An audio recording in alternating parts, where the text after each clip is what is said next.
प्रथम तहलका न्यूज। साधु संतों ने पंथ निरपेक्ष शब्द पर कड़ी आपत्ति जताई है। जी हां, संतों ने कहा कि साजिश के तहत संविधान में पंथ निरपेक्ष शब्द को जोड़ा है। संतों ने कहा कि कांग्रेस की सरकार ने इमरजेंसी के दौरान गैर कानूनी रूप से संविधान में संशोधन कर पंथ निरपेक्ष शब्द को जोड़कर संविधान की प्रस्तावना को बदला था, जिसे कभी भी छेड़ा नहीं जा सकता है। शंकराचार्य परिषद के अध्यक्ष आनंद स्वरूप महाराज ने राष्ट्रपति को 10,000 संतों द्वारा हस्ताक्षरित पत्र भेजकर संविधान में संशोधन कर पंथ निरपेक्ष शब्द को हटाकर हिंदू राष्ट्र शब्द जोड़ने की मांग की है और ये पत्र पीएम गृह मंत्री कानून मंत्री को भी भेजा जा रहा है। आनंद स्वरूप महाराज ने चेतावनी दी है कि अगर संविधान से इस शब्द को नहीं हटाया गया तो 1 लाख संत सड़कों पर उतरकर आंदोलन करेंगे और ये आंदोलन दिल्ली की सड़कों पर किया जाएगा। और जब तक सरकार पंथ निरपेक्ष शब्द को संविधान से नहीं हटाती तब तक संत आंदोलन करते रहेंगे। स्वामी आनंद स्वरूप भारती ने कांग्रेस के नेता दिग्विजय सिंह पर भी जोरदार हमला करते हुए कहा कि दिग्विजय सिंह के इतिहास हमेशा से काला रहा है और कांग्रेस हमेशा से पाकिस्तान के साथ खड़ी रही है। उन्होंने दिग्विजय सिंह के उस बयान जिसमें दिग्विजय सिंह ने कांग्रेस के सत्ता में आने पर कश्मीर से धारा 370 हटाने की बात कही थी, उस मामले में कहा कि अगर कांग्रेस कश्मीर से धारा 370 हटाना चाहती है तो वो पहले ऐसे अपने चुनाव घोषणा पत्र में शामिल करे। आगे कहा कि इससे लगता है कि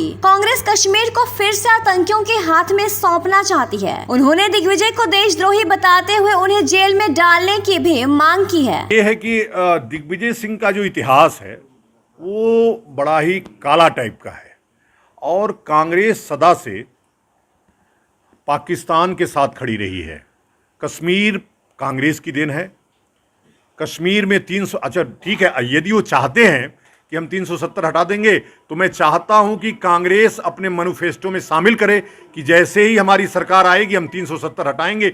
तब जनता का मूड उनके समझ में आना चाहिए कि हम कश्मीर को किस प्रकार से आतताइयों के, आतंकवादियों के और पाकिस्तान के हाथ में देना चाहते हैं। यह अकल्पनीय है और दिग्विजय सिंह जैसे लोगों को देशद्रोह के जुर्म में जेल में डाल देना चाहिए।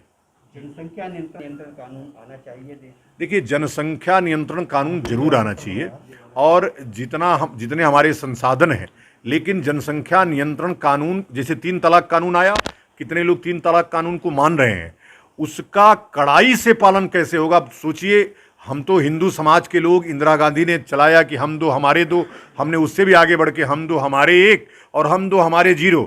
लेकिन दूसरा जो समुदाय है, जो तथाकथित शांति समुदाय है, उसने हम 2 हमारे 20, हम 2 हमारे 30 का नारा लगा करके, और उनके जितने मौलानाज हैं ये भाषण में कहते हैं जनसंख्या बढ़ाओ, जनसंख्या बढ़ाओ। बर्मा में हमारी जनसंख्या नहीं होती तो हम पीटे जाते और पीटे जाते।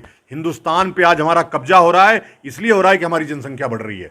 तो इस पे तत्काल जिस प्रकार से अभी आसाम में कार्य हुआ है जनसंख्या नियंत्रण का, यह कार्य पूरे देश में एक कानून पारित करके और कड़ाई से लागू करके बाहर से इस तीर्थ नगरी से अभी सभी संतों के पास यह ज्ञापन जो राष्ट्रपति को संबोधित है वह ले जाएंगे और यह मांग करेंगे कि आप पूरे यह जो संविधान है उसकी आत्मा के साथ जो छेड़छाड़ हुई, उस आत्मा के साथ छेड़छाड़ को संशोधित करिए, उससे पंथ निरपेक्ष शब्द हटा करके हिंदू राष्ट्र शब्द जोड़िए। क्या करने जा रहे हैं इसको लेकर? पत्र अभी एक पत्र हम लोग देंगे राष्ट्रपति को और एक पूरा प्रतिनिधि मंडल लगभग 108 संतों का जाएगा, राष्ट्रपति से मिलेगा। उसके पहले हम 10,000 संतों का हस्ताक्षर कराएंगे उस पर, और वो हस्ताक्षर राष्ट्रपति को संबोधित ज्ञापन ले जाकर राष्ट्रपति को देंगे। और उसके बाद भी बात यदि नहीं बनती है तो दिल्ली की सड़कों पे 1 लाख संतों के साथ बैठ करके डेरा डालेंगे।